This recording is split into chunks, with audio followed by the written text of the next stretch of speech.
저는 한국 해외 선교회 80년대에 초기파적으로 우리 교단에서는 하용조 목사님, 또 오카는 목사님, 홍정일 목사님, 이동원 목사님 이런 그 당시에 40대 한창 그 한국 교회를 생각하는 분들이 시작한 한국 선교단체로서는 아마 처음 그렇게 시작한 단체가 한국 해외 선교회 GMF라고 합니다. 산하에는 성경번역선교회, 저는 이제 성경번역선교회 소속이고요. 성경번역선교회, 또 GMP라는 개척선교회, 호프라는 전문인 협력기구, FMNC라는 IT 주로 하는 선교, 파송단체가 4개가 있고, 선교사를 훈련하는 GMTC 훈련원, 전문인을 훈련하는 GPTI 선교훈련원, 또 MK들을 돌보는 MK네스트, 그 다음에 선교를 연구하는 크림 등등 해서 10개의 기관이 이렇게 선교의 전 기능을 발휘하기 위해서 한몸 공동체를 이루고 있는 기관이 GMF라는 한국해외 선교회입니다. 아무래도 우리 문화는 또 이렇게 자기 스스로 밝히는 게 좋으니까 저는 장신 87기고요. 시작부터 대학부터 성경 번역의 비전을 받았기 때문에 GBT 성경 번역 소속으로 93년에 파송을 받아서 아프가니스탄에서 사역을 했고, 이후에 성경번역 선교회 한국 대표를 했고, 한국 성경번역 선교회가 국제 위클립 소속이기 때문에 국제 위클립에서 아시아 태평양 대표를 역임하고, 이제 영국에 가서 공부를 마치고 들어와서 지금 한국 해외 선교회 대표를 맡은 지는 한 2년 정도 됐습니다. 용천노회 소속이고요. 창동 염광교회 파송입니다. 글이 있으니까 제가 글을 읽어가면서 설명을 드리도록 하겠습니다. 한국교회 선교가 본격화된 것은 뭐 그 이전에도 선배 선교사님들이 계시지만 본격적으로 하게 된 것은 1980년대라고 볼 수 있습니다. 그 영향은 아무래도 이제 74년과 89년에 로잔 대회 이후에 미국 중심으로 그 미전도 종족에 대한 자각이 일어나고 관심을 가지고 선교 운동들이 막 일어나면서 이제 한국의 다양한 국제 선교 기관들이 지부를 시작하게 됩니다. 그 밑에 제가 줄을 달아놨고요. 비슷한 시기에 여러 국내 교단들도 선교를 담당하는 기구를 설치하기 시작했고, 이후 선교부로 발전했죠. 그래서 뭐 크게 보면 교단 선교부와 소위 영어로 페라처치라고 부르는 이제 초교파 선교단체, 이 두 기관을 통해서 이제 한국 선교사들이 해외로 나가서 선교하는 그런 일들을 진행해 왔습니다. 지난 30년간 저는 이제 2001년부터 2008년까지 한국 GBT 대표를 했기 때문에 그때 이제 초교파 단체와 이 교단 선교부 그 당시에 사무총장들하고 이 협력을 많이 논하면서 경험을 했었는데, 지난 30년간 교단 선교부와 초교파 선교단체는 때로 긴밀히 협력하기도 했고, 경우에 따라서는 또 갈등하기도 했고, 사람에 따라서 다르기도 하고, 또 교단의 정책 때문에 교단의 규정에 따라 여러 차이를 보이면서 지금에 이르렀다. 이중회원, 듀얼 멤버십이라는 용어 안에 어떤 내용들이 있는지 살피고 협력의 유익을 몇 가지 제시하려 한다. 그러니까 저처럼 교단 소속돼 있는데 초교파 나간 사람을 이제 신분적으로 말할 때는 듀얼 멤버십, 우리는 그렇게 안 갖고 있지만 듀얼 멤버십이라고 부르고, 사역적으로 우리가 옮기는 거는 이제 세컨먼 한다, 이렇게 위임한다, 파견근무한다 이렇게 부릅니다. 그러니까 같은 용어인데 듀얼 멤버십이라는 건 신분적인 용어고, 세컨먼이라고 하는 것은 이제 사역적으로 관점에서 쓰는 용어입니다. 그런 용어들이 섞어서 나올 것 같습니다. 현재 상황은 현재 대부분의 교단은 초교파 선교단체와 이중회원, 듀얼 멤버십 제도를 통해서 협력하고 있습니다. 장로교 A교단, 이제 그 원래 통계를 발표하지 못하게 되어 있기 때문에 A교단을 썼는데, 여기는 이제 발표하는 자리니까 합신교단입니다. 김덕기 선교사님께서 이따 궁금해하실까봐. 합신교단은 전체 선교사의 45%가 이중회원으로, 그래서 제가 통화를 했습니다. 왜 이렇게 많으냐? 그랬더니 교단 선교부 초기부터, 선교단체의 가장 큰 이슈가, 우리는 뭐 이미 그 현지의 교단으로 보내니까 그런 문제가 없지만 현지 관리거든요. 현지 관리. 그냥 독립군처럼 툭 떨어뜨리질 않고 현지에서 누가 케어할 시스템이 있어야 된단 말이에요.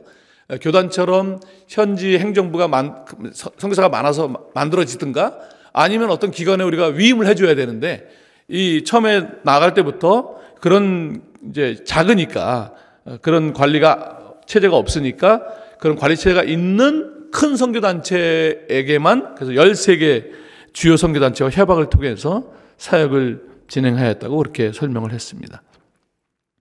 침례 교단도 10% 이상이 이중회원이고, 이중회원이 되는 것이 굉장히 자유로운 편이고, 또 장로교 B교단은 기장 측인데요, 8.4%, C교단은 고신인데 7.4%, D교단은 어제 발제한 우리 전철현 선교사 GMS 합동 측이죠, 5.4%, E교단은 대신 측 3.3%, 성결교단 7.4%, 이렇게 이중회원들이 있습니다. 통합교단은 2008년경에 교단이 하지 않는 특수한 사역, 제가 그 해당자였었는데, 성경번역이 이제 우리 교단에서 하는 사역은 아니니까 성경번역 등에 대해서 제한적으로, 우리가 할 수 없는 사역에 대해서만 제한적으로 협약을 맺고 선교기관의 사역을 세컨 위임하는 경우만 이중회원이 되었기에 숫자가 굉장히 제한적입니다. 제가 지금은 정확히 몇 명인지 모르는데 7명이라고 그렇게 통계에는 나와 있었는데, 제가 그 7명 중에 한 사람인 것 같습니다. 자, 그러면 이중회원의 다양한 모습을 한번 보면, 이중회원은 선교사역에서 굉장히, 그러니까 듀얼 멤버십이라는 용어보다는 이 세컨먼이라는, 사역적으로 세컨먼이라는 단어는 선교 현장에서 굉장히 활발하게 사용되는 제도입니다. 몇 가지 용례를 살펴보면 다음과 같습니다.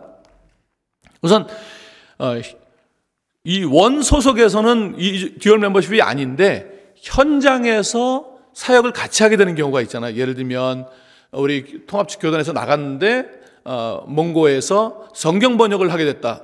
성경 번역 혼자 할 수 있는 게 아니니까 성경 번역 선교회의 현지에서 같이 협력을 하면서 거기 현지 선교부에 같이 회원으로서 일을 한다. 원 소속은 전혀 상관이 없지만 현장 사역의 필요 때문에 세컨번을 하는 경우가 있죠. 굉장히 많이 사용되는 경우입니다. 현장에서는 특정한 선교지에 A기관은 관리체제가 되어 있고 B기관은 개척을 해야 하는 경우에 기관 간의 협약을 통해서 그 현지의 이중회원 제도를 세컨번을 하는 거죠. 자, 두 번째는 아예 현장 사역이 아니라 여기 국내에서 어떤 기관에, 이제 제가 그런 케이스죠. 현장 사역은 아니지만 이 사역은 우리가 전문적이지 않으니까 전문적으로 하는 당신네 사역에 우리 회원을 이렇게 세컨하겠습니다, 파견하겠습니다, 이런 관점에서 다른 기관에서 하는 사역을 위해서 하는 경우에 현재 통합교단에서 취하는 방식이죠. 그러니까 우리가 케이스가 아주 적지만 우리가 하지 않는 사역에 대해서 제한적으로 세컨을 하는 것이죠. 그 제도가 아직도 있는지 모르겠지만 신방현 총무님 계실 때 그렇게 해서 몇 가정을 그렇게 한 경우로 제가 알고 있습니다. 그 다음에는 이제 그냥 관리를 위해서, 선교사 관리를 위해서 아까 합신 측 교단처럼 전혀 자기네가 관리하기가 어렵기 때문에 관리 체제가 있는 기관과 세컨먼을 해서 이제 케어를 받게 하는 그런 경우가 있습니다. 그런 되게 이제 크게는 그런 세 가지 정도로 이중회원이 사용되고 있는 것 같습니다.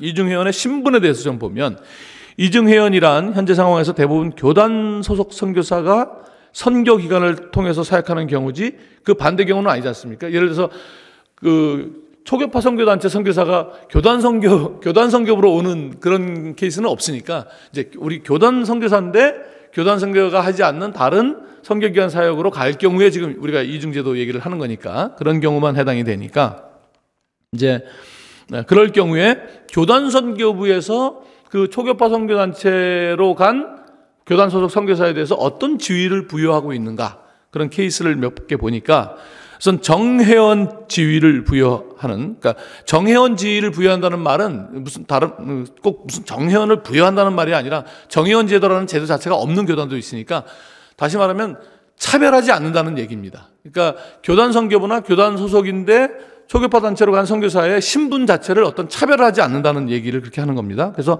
둘 다 그냥 차이 없이 똑같이 회원으로, 정회원이든 정회원 제도가 없으면, 아니면 교단 안에 몇 년 동안은 준회원이고 몇 년 동안은 정회원이면 똑같이 초교파로 간 선교사도 차별 없이 준회원 했다가 정회원 했다, 이렇게 그 차별이 없다는 뜻에서 그렇게 사용한 겁니다. 정회원 지위 부여라는 말 자체는.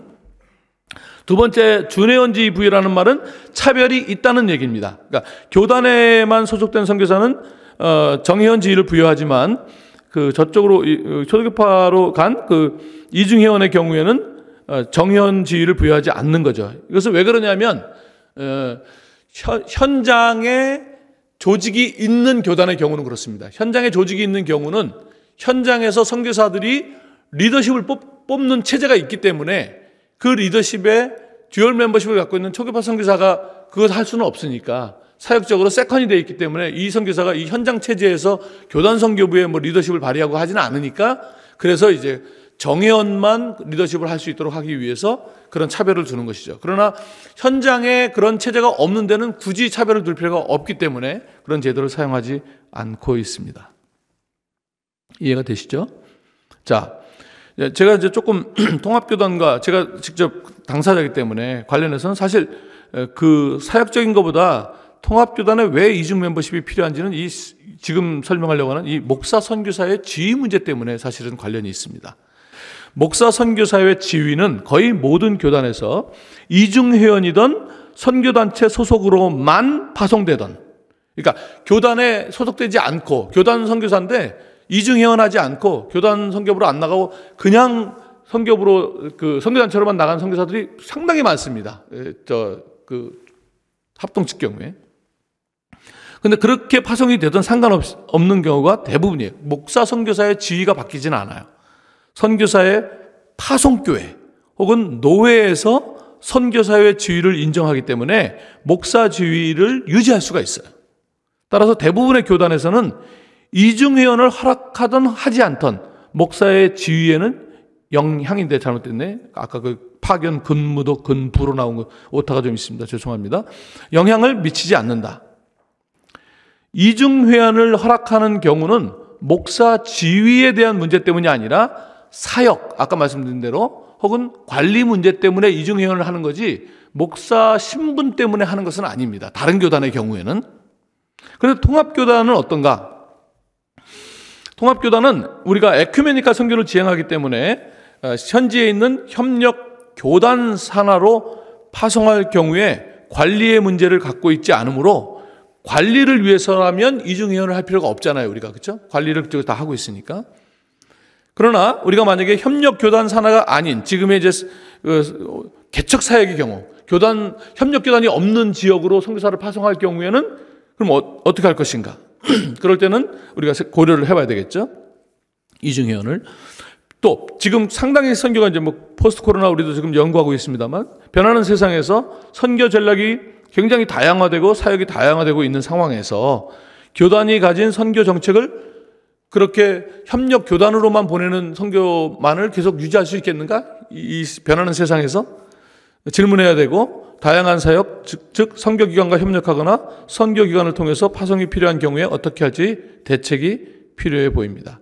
마지막으로 요게 목사 지위, 이게 이제 통합교단에만 해당하는 건데 목사 지위를 위해 이중회원 제도가 필요한 교단은 제가 파악하는 한 통합교단이 유일해 보입니다. 왜냐하면 제가 지금 바뀌었는데 모르는지 모르겠지만 통합교단은 목사 신분을 유지할 수 있는 것이 노예 소속이 되어 있거나 전도 목사이거나 총회파송 선교사이거나 그래서 무임 목사 3년이면 목사가 없어진단 말이에요. 그러니까 다른 교단처럼 교회로 파송되는 선교사라든가 노예로 그냥 파송되는 선교사가 목사직을 유지할 수 있는 시스템이 우리는 사실은 없어요. 다 불법으로 해야 돼요.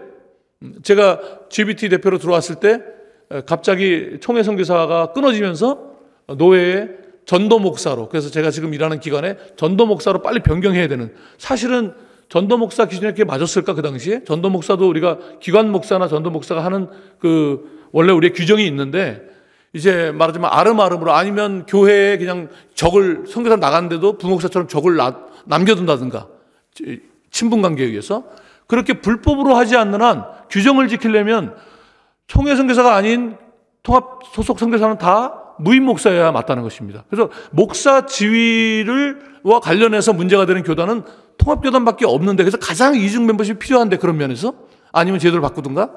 근데 우리만 또 이 이중 멤버십을 안 하고 있는 조금 아이러니한 부분이 있습니다. 자, 그렇다면 이중 회원 제도를 통해서 얻을 수 있는 유익이 뭐가 있을까요? 교단에 소속된 선교사들의 수를 파악할 수가 있고요. 우리가 얼마나 우리 교단 소속에서 다양한 선교를 나간 분들이 계실 텐데 우리 지금 교단 선교 수에는 안 잡혀 있으니까 어디서 어떤 사역을 하고 있는지 측정이 가능해지고요.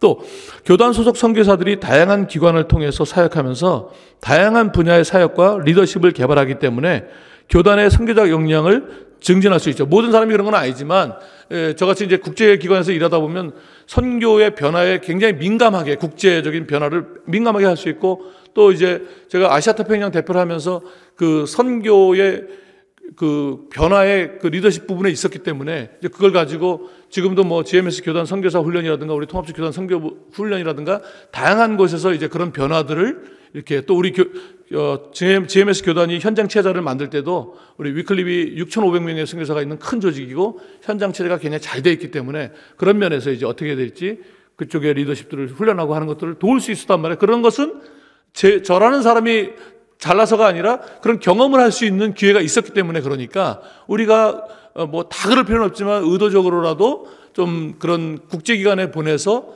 다양한 것들을 습득하면 우리 교단의 역량이 커지는 것이니까 필요하다고 볼 수 있겠죠. 특별히 국제기관은 다양한 문화와 다양한 정책을 지속적으로 연구하고 변화하기 때문에 그것을 사역하는 소속 교단 선교사들을 통해서 선교 변화에 대처, 지금처럼 굉장히 변화가 빨라지는 이런 시대에 국제기관들은 지금 포스트 코로나에 대한 태스크포스를 해서 계속 지금 연구하고 있거든요. 이제 그런 면들이 우리가 유익을 받을 수 있는 부분이다 생각이 듭니다. 나가면서 한국교회의 선교, 특히 목사 선교사와 전임 선교사의 숫자가 약화되고 있는 상황에서 지금 상당히 이렇게 고개를 그러니까 은퇴 선교사가 들어오는 선교사보다 많아지는 그런 선교단체들이 올해 꽤 나타나고 있습니다. 마지막 우리가 이렇게 미국이 지금 그렇거든요. 미국이 선교사가 여전히 세계적으로 많이 들어오지만 나가는 은퇴 선교사가 훨씬 더 많기 때문에 시간이 가면 점점 줄어드는데 우리가 지금 모든 단체가 그렇지 않지만 올해 그런 리포트를 듣고 있어요. 지금 나가는 선교사가 들어오는 선교사보다 많아지는 약간 꺾어지고 있는 추세인데 그런 상황에서 협력과 연합은 필수적이죠. 또한 시대의 변화는 다양한 선교 방식과 전략은 물론 접근 방식의 다변화를 요구하고 있습니다. 이러한 때에 이미 선교기관을 통해 파송된 교단 소속 선교사는 물론이고 앞으로 선교 활성화를 위해서 초교파 선교기관과의 협력과 연합을 통해 통합교단의 선교가 질과 양적으로 더욱 풍성해지기를 소망하면서 발제를 마치겠습니다. 감사합니다.